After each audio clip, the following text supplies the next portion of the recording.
Let's start. Today we will see how to implement a multiple options alert dialog in Flutter Android. Let's see the main.dart file. First, we import the material.dart package.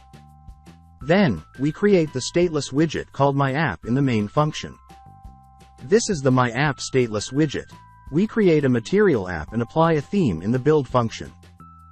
The home attribute is set to a stateful widget called myHomepage.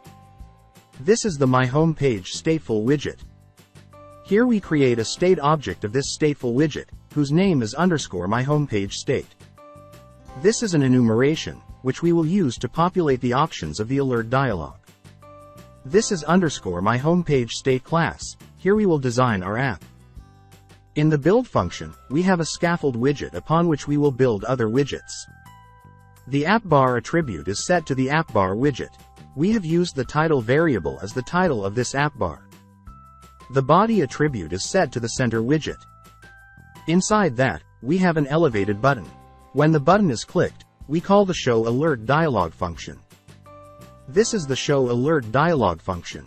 Here we will design the alert dialog.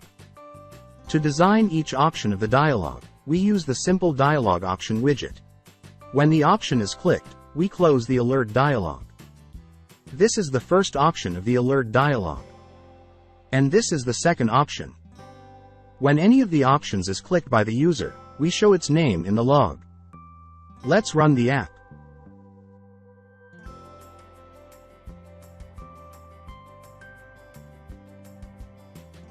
So that's it. That's how you can create a multiple options alert dialog in Flutter Android. Thank you.